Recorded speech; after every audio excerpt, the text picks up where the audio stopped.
कहानी की शुरुआत लेडी सोफिया से शुरू होती है, जो जवान होने के साथ साथ बला की खूबसूरत भी थी। सोफिया अपने महल जैसे घर में अकेली ही रहती थी, क्योंकि शादी के कुछ ही समय बाद उसके पति की मौत हो गई थी। अपने पति की मौत के बाद सोफिया ने अकेले ही रहने का फैसला कर लिया था, क्योंकि उसे प्यार जैसी चीजों पर कम ही यकीन था। सोफिया इतनी अमीर थी कि उसका हर काम करने के लिए नौकर थे।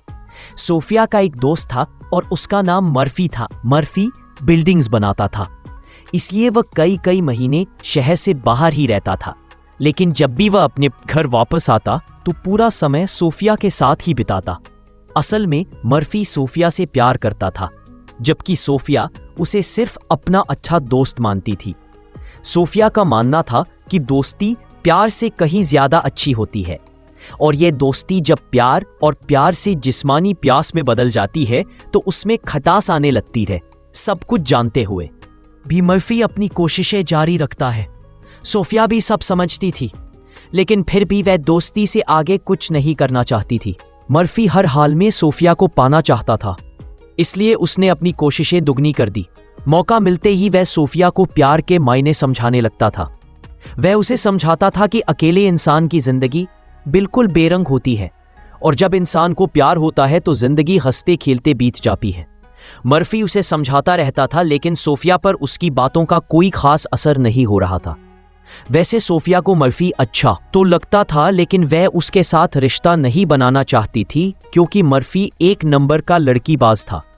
भले ही वह सोफिया से प्यार करता था, लेकिन खूबसूरत लड़कियों के साथ रातें रंगीन करना उसकी आदत थी। ऐसे ही एक दिन सोफिया से मिलने उसकी दोस्त मरीसा आती है। मरीसा सोफिया को समझाती है कि तुम्हें जीवन साथी की जरूरत है। वह उसे समझाती है कि जिस्मानी सुख के बिना जिंदगी अधूरी है। मरीसा की बातों का सोफिया पर असर होने लगा था।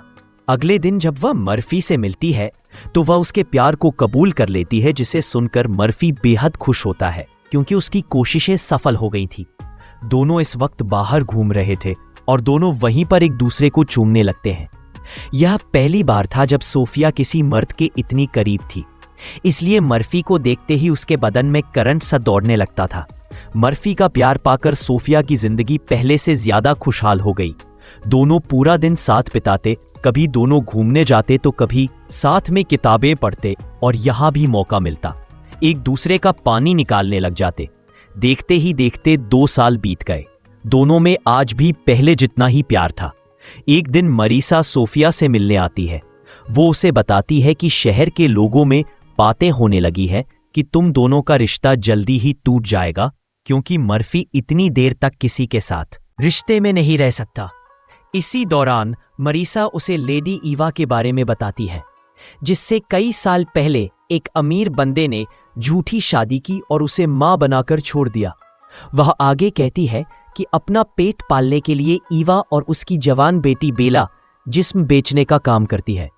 उसी शाम जब सोफिया मर्फी के साथ बाहर टहल रही थी तो मर्फी दूसरे देश जाने की बात करता है। मर्फी का वहां पर काम चल रहा था और वह उसी सिलसिले में जा रहा था। कुछ दिनों बाद जब वह वापस आता है तो सोफिया उसे गर्म करने लगती है, जबकि मर्फी सिर्फ काम की ही बातें कर रहा था। आजकल मर्फी अपने काम में इतना बिजी रहने लगा था कि उसने सोफिया की तरफ ध्यान देना कम कर दिया था। वह ज्यादातर दूसरे देश में ही रहता और जब कभी वापस आता तो अपना ध्यान सोफिया से हटाकर दूसरे कामों में लगा लेता। सोफिया मरीसा से इस बारे में बात करती है, जिस पर मरीसा कहती है कि मुझे लगता है कि तुम गलत बंदे के साथ फंस गई हो, जिसे तुम्हारी